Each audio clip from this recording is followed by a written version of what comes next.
For me, it was a particularly dramatic experience because I came from an Ivy League college that was relatively large, very impersonal, composed of a whole bunch of people who were incredibly bright. Um, and I suddenly showed up in Reading and I found myself, I think my year we had 5 rookies. And the total complement at Reading at that time was probably about 20, 25. I was just totally impressed with the professionalism, how everybody's objective was to help you learn how to do your job, how to work together. But most important for me was I was exposed to a cross-section of society which was a revelation to me. At that time, I would guess probably 60, probably 60% of the jumpers at Reading were people who typically worked for the Forest Service, and doing other jobs, um, trail work, things like that, and then jumped during the summer. The other 30 to 40% were in college, but almost all of them, with 1 or 2 exceptions, were all forestry majors. And these were people who didn't have anywhere near the luck that I had of being born in the right place at the right time.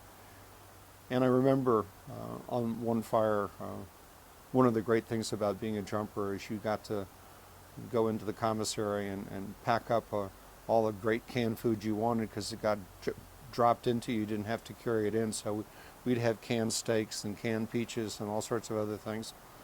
And after the fire was over, you'd put all these things into a Bemis bag and hang them on a tree for some lucky camper. And we were on this one fire, probably 6 miles from the nearest trail, 10 miles from the nearest road. And the guy I was with, name was Bruce, going over to him as we're packing up, and he's putting all this food in his backpack, which already weighed probably close to 100 pounds.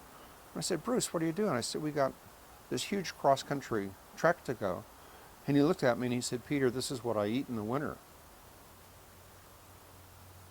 And that gave me, sort of began to open my eyes up that there were a lot of people in this world who didn't have the privileges that I had.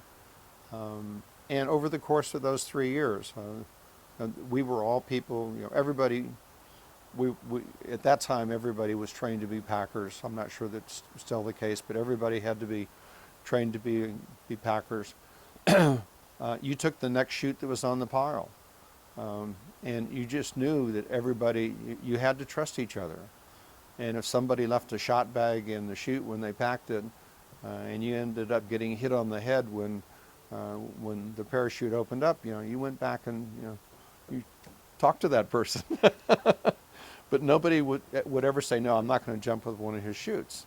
So there was peer pressure to excel, but total trust. And you saw it on the fire line as well. We had a very loose command and control system. We were almost always in small groups. I think the largest jump I ever had was the full load, which is 12 of us. And that started with 3 of us jumping on a fire. And one of the people went into the canopy, collapsed his chute, fell about 80 feet to the ground, cracked his sternum, incredibly painful injury.